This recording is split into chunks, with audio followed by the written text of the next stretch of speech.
The parting of the way.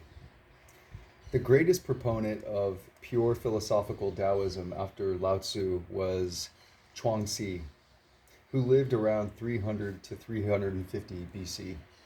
Chuang-Tzu was by far the best writer among the great Taoist sages of antiquity, and he was especially renowned for his ironic sense of humor. It was he who remarked to his students upon waking from a nap in which he dreamt he was a butterfly that he could not tell for sure whether he were a man who had just dreamt he was a butterfly or a butterfly who was now dreaming that it was a man. Chuang-Tzu was one of Taoism's strongest advocates of Wu Wei, which he defined as getting things done by doing nothing. In a discourse with his students, he said, "Is there such a thing as true joy? For me, the perfect freedom of doing absolutely nothing is true joy, but ordinary people consider this a waste." As the Tao Te Ching puts it, quote, "Tao never does, yet through it all things are done." The sage who patterns himself on Tao also gets things done by doing nothing. Contentment and humility were the twin pillars of Chuang-Tzu's life. His sense of humility did not include the Western notion of meekness or self denial, but simply the frank admission that man knows very little about the great mysteries of the universe and occupies only a tiny, insignificant niche within the great scheme of things. As for contentment, he believed that it is a state of mind achieved by simply being content, not a process of material acquisition.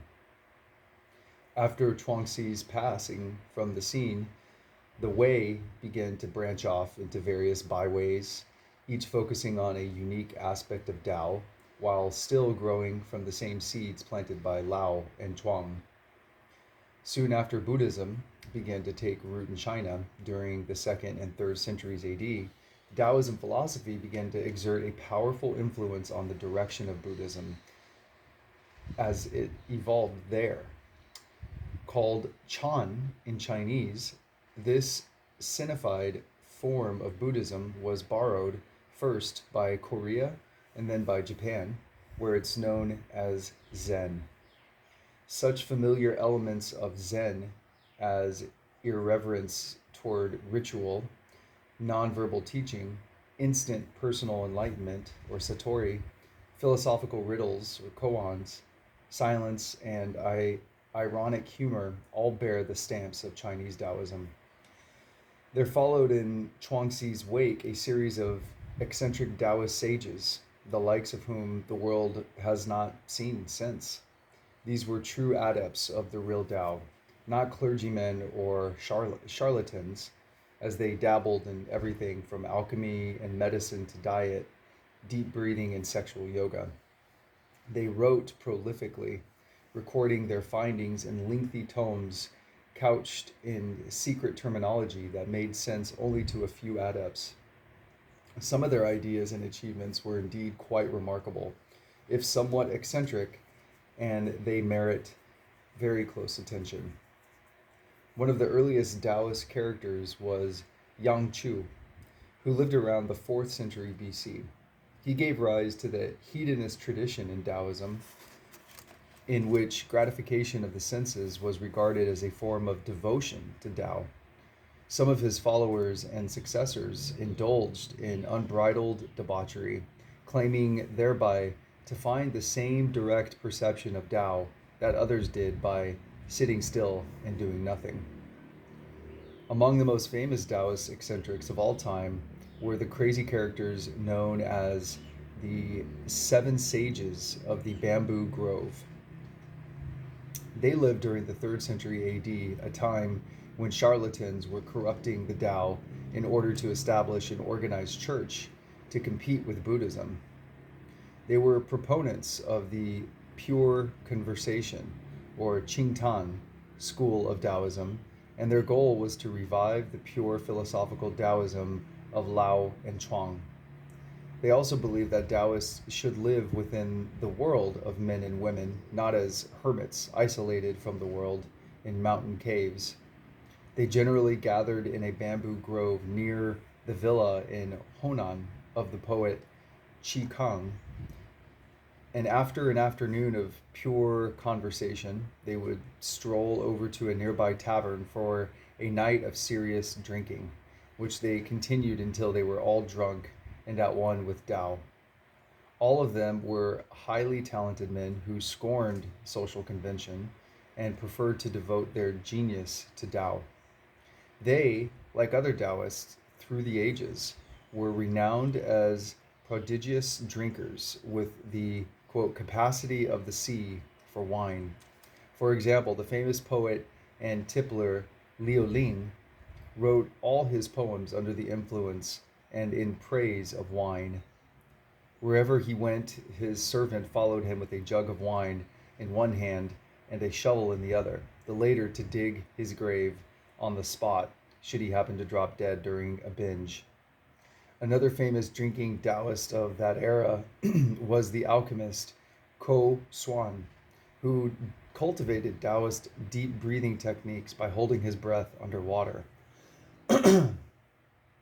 The term used to describe the lifestyles of the seven sages and others like them is Fing Luo, literally flowing with the wind, a poetic way of staying or saying, quote, to fly in the face of convention, unquote.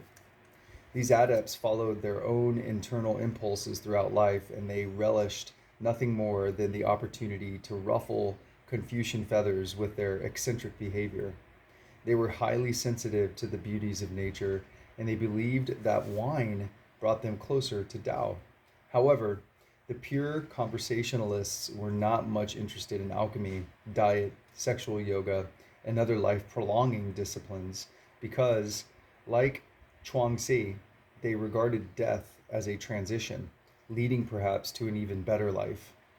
They were pure philosophers, and in their writings they preserved for posterity the original pristine spirit of Lao and Chuang. One of the greatest all around Taoist adepts in Chinese history was Ko Hung, who lived during the 3rd and 4th centuries AD. A dabbler in philosophy, alchemy, diet, breathing, sex, and every other branch of Taoism, Ko Hung wrote 116 volumes on Tao during his lifetime.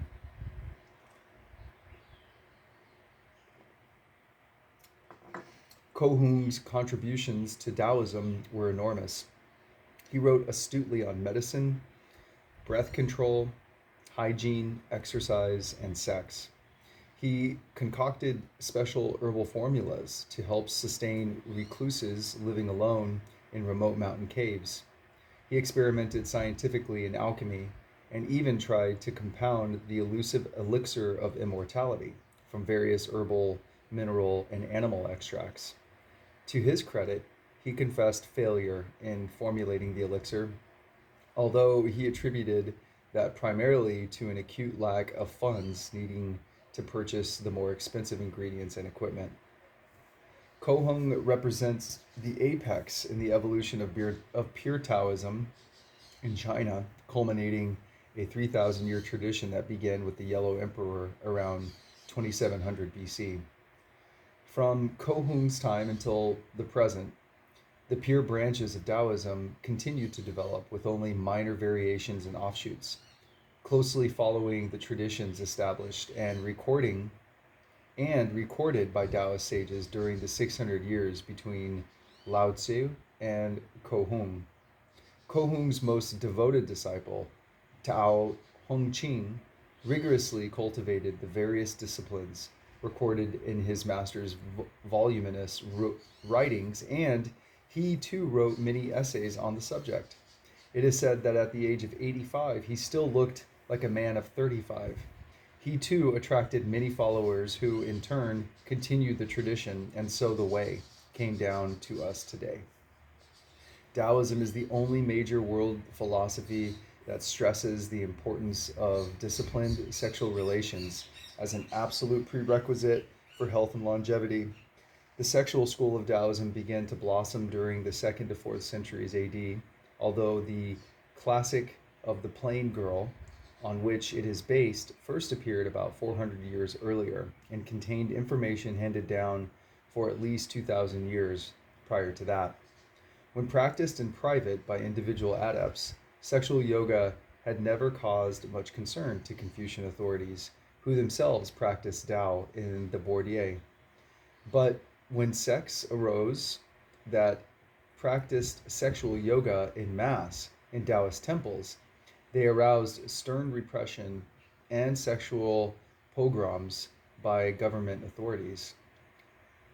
The sexual sects of Taoism continued to crop up from time to time, right down to the present day. Commenting on their practices, the Buddhist monk Dao An from 292 to 363 AD wrote, quote, "These Taoists wantonly practice obscene disciplines from the Yellow Book, a sexual secret manual, whereby men and women indulge in promiscuous sexual intercourse like birds and beasts in order to avert disaster and death." Offended, Confucian authorities stepped in to suppress these movements. The communist regime, which came to power in China in 1949, has proven to be just as relentless and ruthless as its conservative Confucian predecessors. In an article dated November 2nd, 1950, the communist newspaper Glorious Daily News reported that, quote, "shamelessly lustful leaders," unquote, held beauty contests for female adepts and forced them to engage in licentious sexual behavior in order to gain health and longevity. Another major branch of Taoism that began to blossom profusely in China soon after Lao Tzu and Chuang Tzu was alchemy. The earliest case of alchemy ever recorded, east or west, dates from 133 BC, when the Taoist alchemist Li Shao Chun recorded an experiment he performed to transmute cannabar into gold, or cinnabar into gold. The resulting compound was not ingested, but rather fashioned into an eating vessel, which conferred longevity to whomever ate from it. Li also practiced deep breathing, diet, herbology, and other Taoist disciplines, and he was one of the first Taoist adepts to organize the various regimens into a single coherent system of health and longevity.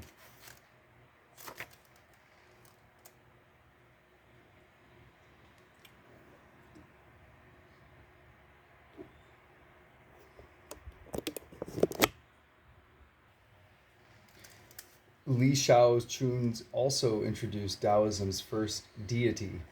In connecting, or rather conducting, his alchemical experiments, he required a good stove and intense heat, so he invoked the favor of Cao Chun, the god of the stove in Chinese folklore.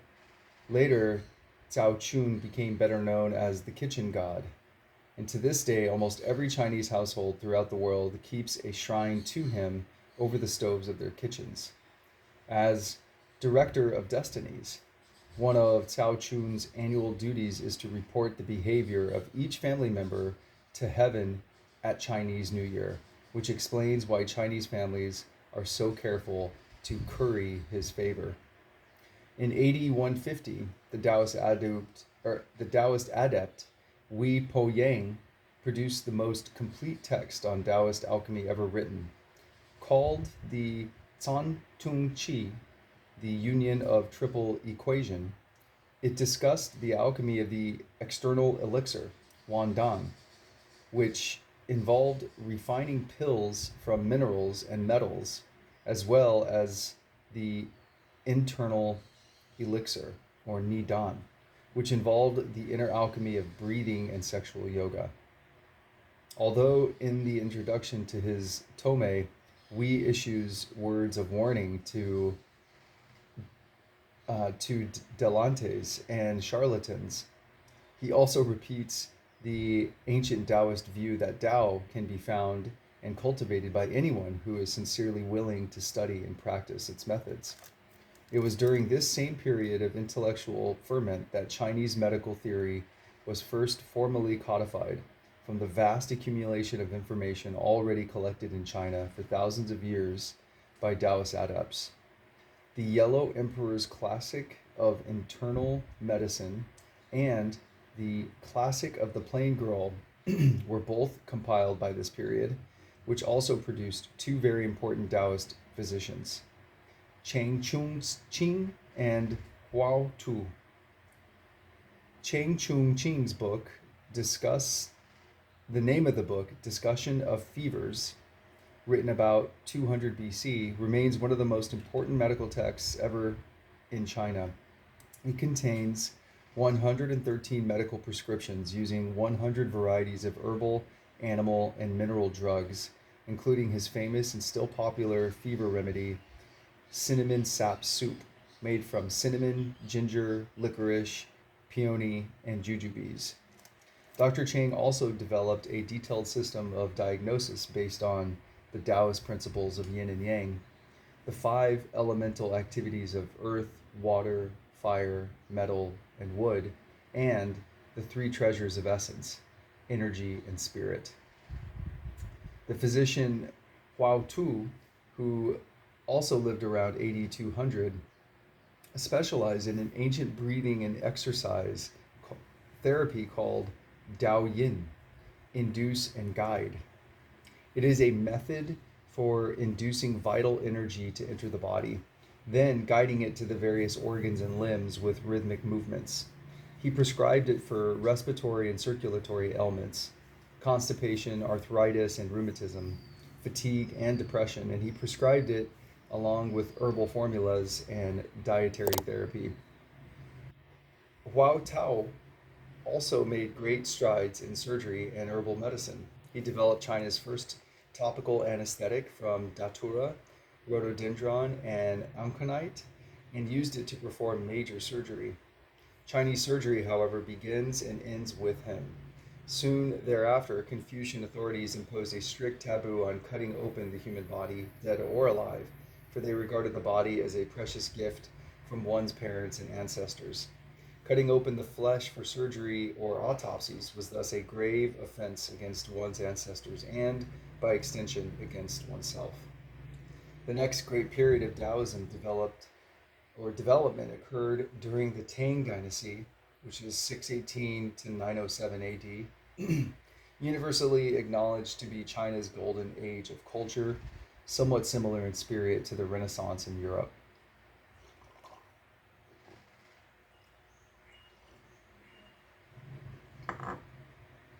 Taoism reached its apex of political and social influence during the Tang, not least because the family who founded the dynasty carried the surname Li, the same as Lao Tzu, and therefore could claim the great sage as their imperial ancestor. The emperor Huanzong, 712 to 756 AD, declared the works of Lao and Chong to be official classics, on par with the works of Confucius, and this honor gave Taoism in general a tremendous boost in China. That good image was somewhat tarnished in 820 AD, however, when the emperor Xinzong died after ingesting an external elixir pill prepared for him from toxic minerals and metals by the Taoist alchemist Liu Pi. The Tang saw great leaps forward in all three major fields of Taoist research: alchemy, medicine, and breathing. After the emperor's untimely death in 820, alchemy moved decisively away from external elixirs and from toxic minerals and focused instead on internal elixirs, compounded of human essence and energy. The term Dantian first appeared during the Tang. It literally means elixir field and refers to the region 2 inches below the navel, midway between the abdomen wall and the spine, where vital energy concentrates and the internal elixir is formed. Adepts refine this elixir with breathing, meditation, and sexual yoga in order to cultivate a strong spirit body in which to achieve immortality. This internal alchemy became and still remains the most profound and mysterious of all Taoist disciplines. It is still taught today by a small handful of masters in Taiwan, Hong Kong, and a few other Chinese communities outside the mainland. It cannot be mastered without the guidance of a qualified teacher and many decades of disciplined practice. Medicine made even greater progress than alchemy in Tang China. One of the first decrees issued by the founding emperor of Tang was that all medical knowledge throughout the entire empire should be gathered and brought to the capital, where in 629 AD he established China's first medical academy. That was a full 200 years before Europe's first medical school appeared in Salerno, Italy. Over 1,000 years had already elapsed since Lao Tzu rode off into the mountains on his buffalo, and during the subsequent centuries, Taoist adepts and recluses had combed the mountains and forests of China, collecting and experimenting with various plants, animals, and minerals in their quest to develop an elixir of immortality. In the process, they compiled an enormous pharmacopoeia in which the chemical and therapeutic natures of all these items were recorded in detail. It is important to realize that Taoist adepts were truly the scientists of ancient China. They conducted their experiments objectively and in full accordance with the scientific methods used today. They recorded all of their findings, and their discoveries led to momentous developments in medicine, porcelain, metallic alloys, and dyes, and gave birth to important inventions such as the compass and gunpowder. The British sinologist Dr. Joseph Needham has cataloged and analyzed the many Taoist contributions to the mainstream of world science in his massive, definitive series, Science and Civilization in China. You'd be surprised how many things that we take for granted today that were invented by the Taoist alchemists of ancient China.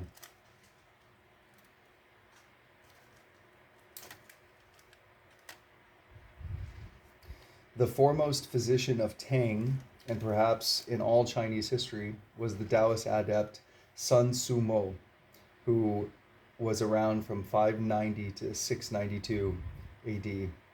Dr. Sun cultivated all the traditional Taoist paths to health and longevity, but his favorite approach in treating dis-ease was nutritional therapy.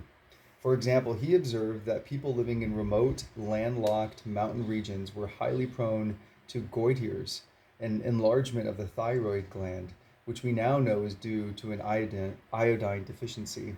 So he prescribed a diet of seaweed and extracts of deer and lamb thyroid, thereby isolating the cause and providing an entirely nutritional cure for this troublesome disease over 1,000 years before it was discovered in the West. He also provided a nutritional cure for bribri, a vitamin deficiency disease, by prescribing calves and lamb's liver, wheat germ porridge, and vitamin-rich herbs such as almond and wild peppers. European physicians didn't figure out bribri until 1642, again lagging behind Taoist physicians by 1,000 years. Sun Tzu Mo wrote 2 editions of his famous book, Precious Recipes, which forms a gold mine of information on traditional Taoist medical theory and practice. In this book, the 2 passages, one on diet and one on sex, that succinctly summarize 2 of the most basic Taoist approaches to health and longevity. Regarding nutritional therapy, he wrote, quote, "A truly good physician first finds out the cause of the illness, and having found that, he first tries to cure it by food. Only when food fails does he prescribe medication," unquote. And in the section entitled Healthy Sex Life, he strongly states the Taoist case for male sexual discipline as a prerequisite for healthy longevity. Quote, "A man must not engage in sexual intercourse merely to satisfy his lust. He must strive to control his sexual desire so as to be able to nurture his vital essence. He must not force his body to sexual extravagance in order to enjoy carnal pleasure, giving free rein to his passion. On the contrary, a man must think of how the act will benefit his health, and thus keep him free from dis-ease. This is a subtle secret of the art of the bedchamber, unquote. These subjects are explained in full detail in the chapters on sex and diet in this book.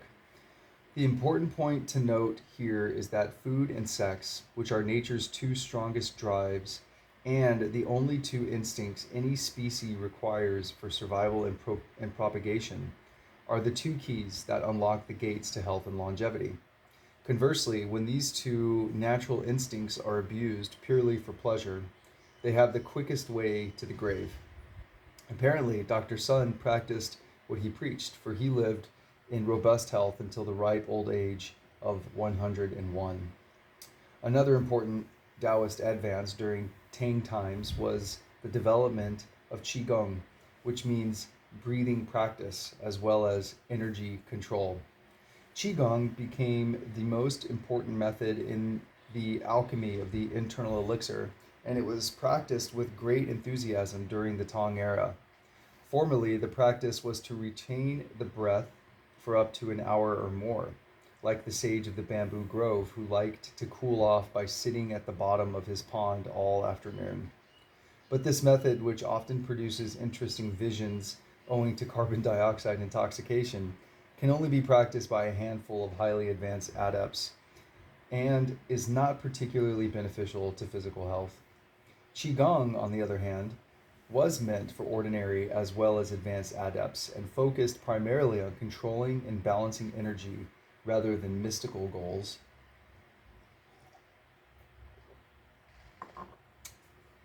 The switch to rhythmic breathing began during the 5th century AD when the Buddhist monk Bodhidharma, or Tao Mo, brought pranayama, breathing yoga, from India to China. He combined it with indigenous Chinese Tao Yin exercises derived from animal movements, and the resulting blend became a fundamental practice and common denominator in Chinese meditative, medicinal, and martial arts. The new method stressed respiratory regularity, rhythmic timing, deep diaphragmatic breathing, moderate retention of the breath, and the conscious internal circulation of vital energy extracted from air. These breathing methods still form the technical core of Buddhist and Taoist meditation, as well as Chinese martial arts, and they will be discussed in detail in the chapter on breathing. Taoism enjoyed its greatest influence in China during Tang, but by the end of the ensuing Sung dynasty from 916 to 1279 AD, it was already on the wane as a unified national force. During Tang, the higher teachings of Taoism strongly influenced and were gradually absorbed into Chan Buddhism, precursor of Zen, and this influence gave Chinese Buddhism broad popular appeal among common people as well as intellectuals.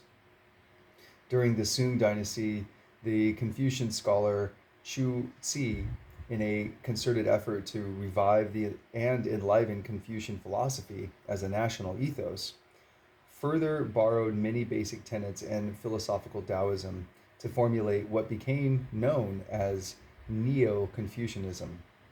Thus, with the higher teachings of Tao well absorbed into Chan Buddhism and Neo-Confucianism, only the vulgar, superstitious elements of the Taoist church remained as an organized social institution. It was at this point in Chinese history that true adepts of Tao went underground and retired to remote hermitages deep in the mountains, leaving the Taoist church to deal with society. Taoist hermitages sprouted like mushrooms on China's misty mountains, with small communities of like-minded recluses dedicated to cultivating the internal elixir. The hermits came from all walks of life: scholars and poets, disgusted with the world of dust, retired generals and magistrates, merchants and mendicants. Unlike Buddhist monasteries, there were few rules and little regimentation, which followed Lao Tzu's maxim, quote, "With no rules, there are no rules to break," unquote. Each adept pursued his own program with and at his own pace.